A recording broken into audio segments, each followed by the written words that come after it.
네, 뉴욕 증시에서 국내 시장으로 연결해서 투자에 대한 힌트 알아보도록 하겠습니다. 연결고리 오늘 유한타증권 송태영 과장과 이야기를 나눠보겠습니다. 어서 오세요. 네, 안녕하세요. 네, 자, 첫 번째 주제부터 보여주시죠. 우크라이나 사태 속 롤러코스터 장세. 야, 진짜 현기증 나겠습니다. 이 우크라이나 사태가 또 길어질 거라고 또 말씀을 또 해주셨었고, 지금 시장은 계속해서 업데이트해서 봐야 될 것 같은데 상황 어땠습니까? 네, 어제 사실 뭐 상황을 말씀드리기 전에 나스닥의 사실 분봉을 보시게 되면은 네. 분봉이 상당히 많이 출렁거리게 됐어요. 아침에 이제 시작을 하면서부터 계속 밀리기 시작을 해서 네. 나스닥이 2% 넘게 하락을 보이다가 갑작스럽게 바이든 대통령이 연설을 하고 나서 그랬죠. 제재. 그리고 0.3%까지 올라오게 됩니다. 제재를 가하는 걸 얘기하니까 올라왔다고요? 가하고 나서 올라오게 돼요. 그리고 나서 다시 한 30분 정도를 남기고 지금의 종가로 끝이 나게 됩니다. 아, 그렇군요. 네, 그래서 이제 그냥 글로써 보시는 분들 같은 경우에는 사실 그냥 우크라이나 사태 때문에 마이너스 1%로 끝났구나 예. 라고 생각하실 수도 있기는 하겠지만 네. 그 안에는 많은 이야기가 있었었고 이게 왜 이렇게 됐는지는 조금 더 말씀을 드리고자 합니다. 네. 이제 상황을 좀 말씀드리게 되면은 먼저 젤렌스키 이제 우크라이나 대통령의 미국장이 시작하기 전에 네. 이제 성명을 발표를 하게 돼요. 음. 이 우크라이나 외무부가 이제 러시아와야 이제 외교를 단절을 하자라고 요청이 들어왔다고 합니다. 아, 그렇군요. 네. 그런데 그거는 일단은 검토를 하고 있고 이 우크라이나에 대해서 강력한 전쟁이나 확전은 없을 것이다라고 이야기를 하게 돼요. 그렇게 되다 보니까 대통령이 안심을 시키는 네. 거네요.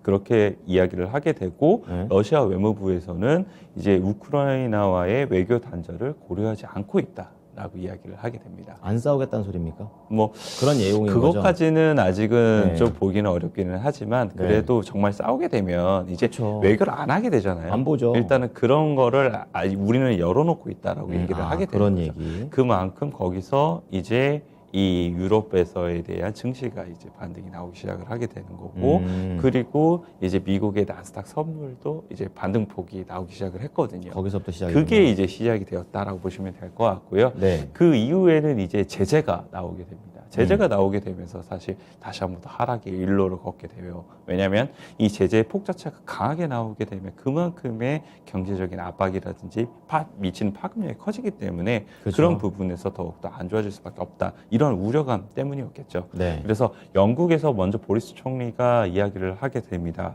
러시아에 대해서 첫 제재를 이제 펼치는 부분이기는 하지만 푸틴 대통령이 더 나아가게 되었을 땐 추가 제재를 하겠다라고 이야기를 하게 되는데요. 영국이 이제 러시아 은행 5곳하고 이제 개인 3명에 대해서 제재를 이제 걸게 돼요. 주요 인사겠죠. 뭐 주요 인사가 대부분 그냥 푸틴과 가까운 사이. 에 있는 사람들이 네. 되는 거고 은행들도 보게 되면은 그 은행들 중에 하나가 푸틴의 지갑이라고 불리는 별칭이 있는 그 그래요? 은행을 이제 이 제재를 걸게 됩니다. 돈부터 말리는군요. 뭐 그만큼 네. 이제 일단은 푸틴의 이 근처에서부터 제재를 일단 걸기 시작을 하겠다라고 직접, 이야기를 하게 되는 거죠. 예. 뭐 그렇다고 해서 러시아 전반적으로 늘리는 거는 더 지켜보고 하겠다라는 것을 의미를 하게 되는 거고요. 네. 이제 독일에서도 사실 제재에 대한 이야기가 나오게 됩니다. 이 율라프 숄츠 이제 독일 총리가 노르트스트림 2 사업 시작을 위해서 안보 보고서를 검토를 중단을 이제 하라라는 것을 경제부에 요청했다. 라고 이야기를 이게 하게 이제 천연가스가 오고 가는 그런 네, 관인 맞습니다. 거죠. 예. 이게 사실 독일에서 엄청나게 공을 들인 사업이에요. 그렇군요. 예, 왜냐면은 이 독일이 이제 러시아에서 천연가스를 한 49% 정도 조달을 하고 있었기 때문에 의존도가 높네요. 의존도가 엄청 높았어요. 예. 그렇기 때문에 사실 미국이라든지 영국에서 높은 이제 제재에 대한 요구라든지 이런 부분을 하고 있었음에도 불구하고 독일은 조용히 있었거든요. 하긴 좀 그렇네요. 네, 왜냐하면 자신의 순통을 가지고 있으니까. 그러니까요. 이런 부분이 문제가 돼서 조용히 하고 있었었는데 이번에 이러한 이제 사태가 벌어지게 되면서 이 관련돼서 사업의 중단에 대한 이제 이야기가 나오게 되었다라고 보시면 될 것 같은데 네. 사실 그 이면에는 또 다른 부분도 있기는 합니다만 그게 이제 독일 이 정부가 이제 총리가 바뀌게 되면서 그쵸. 이번 바뀐 이제 이 정부 측에서는 사실 노스스트림 2 관련돼서 그닥 좋게 생각을 안 하고 있었어요. 그런 것도 그래서 있군요. 그런 부분에 정치적인 부분도 약간은 있었다라고 보시면 될 것 같습니다. 계산이 많습니다. 네. 어쨌거나 뭐 유럽에 대해서 이런 제재가 나오기는 하지만 가장 중요한 건 미국 제재잖아요. 그렇죠. 미국 제재가 얼마만큼이나 강하게 나오느냐 이게 이제 시장에 주목되는 거였죠. 그렇기 그렇죠. 때문에 나오기 전까지 2%까지 이제 나스닥이 하락이 되고 있었었는데 그러니까 불확실성 때문에 하락하고 있다 기다리고 있었던 거군요. 예. 계속 불안하니까 일단은 현금화를 시키고 있었어. 그랬군요. 예, 그랬는데 바이든 대통령이 이제 이 제재에 관련돼서 연설을 하기 시작을 하게 됩니다. 그 연설 내용을 조금 말씀을 드리게 되면은 네. 이 평화 유지군 명목으로 군대 파견 침공을 시작한다는 것 자체가 네. 일단 이것이 이제 침공의 시작으로 이제 규정을 하겠다. 그렇기 때문에 우리는 제재를 한다라는 시작 멘트가 나오고 제재의 정당성을 거기서 예. 시작하는군요. 그렇죠. 예. 제재의 정당성을 일단 주게 되고 네.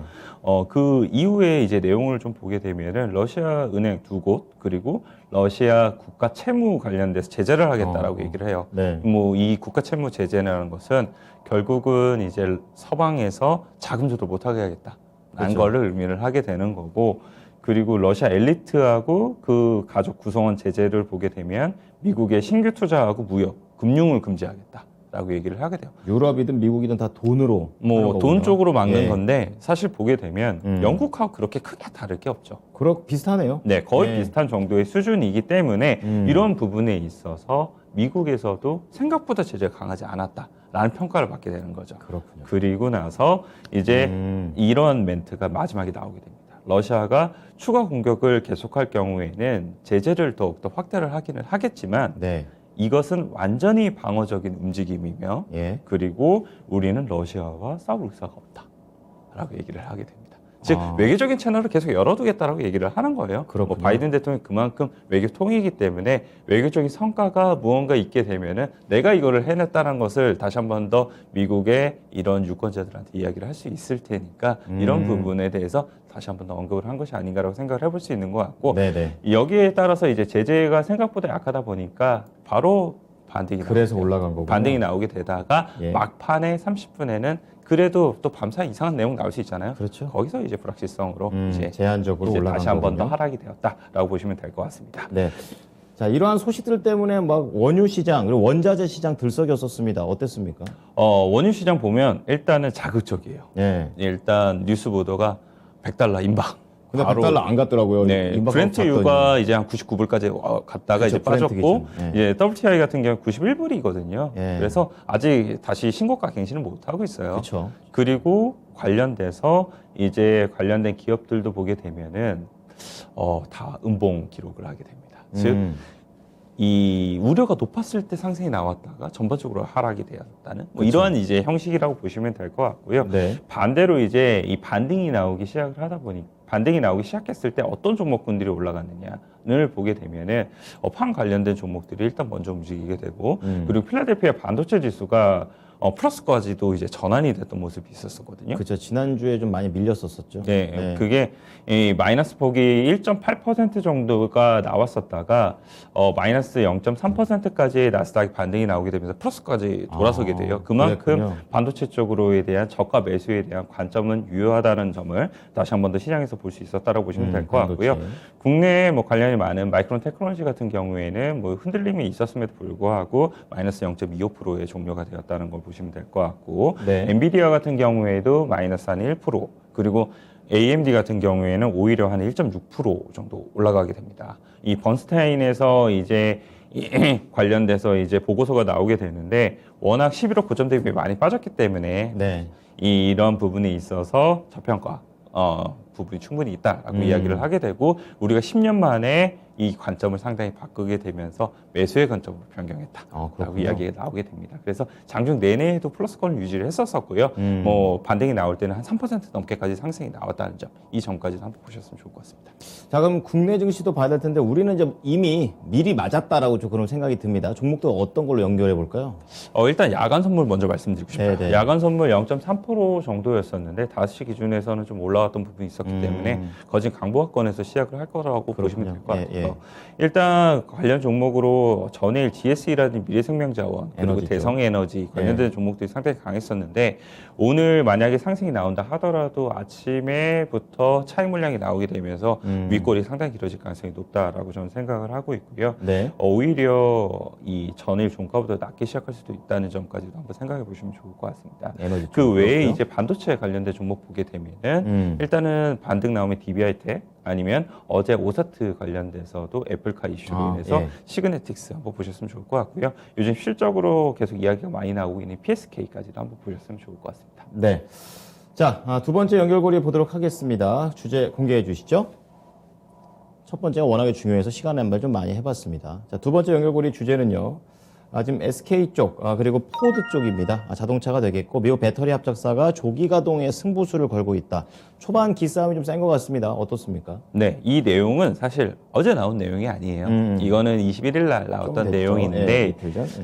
그럼에도 불구하고 이 내용이 워낙 이제 우크라이나 사태 때문에 가려져 있었기 때문에 이 그러게요. 부분에서 충분히 투자의 아이디어로서 활용할 수 있는 부분은 많다라고 저는 생각을 하고 있고요. 네네. SK온하고 이제 이 포드하고 글로벌 SK를 만들고 있잖아요. 네. 그거에 대한 이제 시결이 더욱더 빨라진다는 내용이 주된 내용입니다. 좋은 내용이군요. 뭐 사실상 3개월에서 한 6개월 정도 빨리 이루어질 수 있다라고 얘기가 되고 있고 이제 조지아 공장이라든지 아니면은 이제 켄터키 공장과 테네시주 공장이 보다 더 빠르게 이제 장비 발주가 나올 수 있다는 이런 내용이 주된 내용이었습니다. 그렇군요. 그래서 이 뉴스가 점차 이 뉴스에서는 SK온이 더욱더 빠르게 미국에 이제 확장을 하겠구나라는 부분을 생각해 보셨으면 좋겠다라고 말씀드리고 싶고요. 네. 그런데 여기서 한 가지 더 생각을 해봐야 될 것은 국내에서. SK온이 과연 IPO. 돈이 있느냐 그렇죠. 이 부분이에요. 예. 그래서 IPO를 안 한다라고 얘기를 했었잖아요. 네. 그만큼 돈이 있으려면 다른 방법으로 조달을 해야 되는데 요즘 이제 SK온 관련돼서 지분을 매각을 하게 되면서 이제 이 자금 조달을 하려는 움직임이 많이 보이고 있습니다. 그렇군요. 그래서 먼저는 한 3조 정도를 이제 조달을 할 걸로 이야기가 되고 있었었는데 그게 너무 흥행이 많이 됐대요. 블랙락이라든지 사우디 국부펀드라든지 아니면 싱가포르 국부펀드들이 이제 다 이제 응찰을 하게 되면서 접근을 했군요. 이제 4조까지도 이야기가 나오게 되고 이 돈을 만약에 들어오게 되면 결국 이것이 글로벌 SK에 세우는 돈으로 들어가게 그렇죠. 될 것이다. 네. 이렇게 보시는 게 맞겠죠. 그만큼 자금도 이제 어느 정도 조달이 완료가 되려고 하고 있으니까 그런 부분에 있어서 이 뉴스가 완료가 됐다는 뉴스가 나오게 되면 이쪽이 본격적으로 사업을 더욱더 많이 하겠구나. 이 정도로서 해석을 하시는 것이 맞지 않을까 이렇게 생각되고 있습니다. 네, 워낙에 우크라이나에 다 가려져 있어가지고요. 그럼 관련된 종목들 어느 쪽으로 볼까요? 아무래도 장비 회사들 장비 쪽 보셔야겠죠. 먼저. 일단은 엠플러스가 가장 장비 관련돼서는 많은 이제 일을 하고 있기 때문에 네. 엠플러스 보셨으면 좋을 것 같고요. 연관성 높고요. 그리고 NS라든지 아니면 오션브리지가 어제 이제 SK온으로 장비 수주를 받은 게 있어요. 그렇군요. 네, 물론 이제 헝가리 공장 관련돼서 받은 거기는 하겠지만 근데 인맥에서 닿기 시작합니다. 오션브리지가 원래는 SK텔레콤이 대주주예요. 그렇기 때문에 네. SK온이 성장을 하게 되면 분명히 이쪽에서 수주를 더욱더 많이 받을 수 있는 부분이 많다는 점, 이 점까지 한번 보셨으면 좋을 것 같고요. 네. 그리고 엠캠 마지막으로 말씀드리고 싶은데 이 SK온의 전해에 관련돼서는 메인 벤더로서 자리매김할 가능성이 상당히 높습니다. 그렇군요. 그래서 지금 25년도까지 캐펙스를 한 22.5만 톤 정도를 예상을 하고 있었었는데 네. 이게 더 많이 돼야 된다는 이제 그러한 의견이 상당히 많이 나오고 있었어요. 그런데 더욱더 글로벌 SK가 빨라지게 되면은 당연히 이럴 가능성이 그렇죠. 높아지겠죠. 네. 그런 관점에서 봤을 때는 충분히 엔캠의 지금 자리에서는 관심을 많이 가져보실 만한 부분이다라고까지 말씀을 드리도록 하겠습니다. 네, 수면 위에 있는 내용 그리고 수면 아래에 있는 내용 두 개 다 알아봤습니다. 잘 참고하겠습니다. 네, 감사합니다. 네, 지금까지 유한타증권 송태용 과장과 함께한 연결고리였습니다.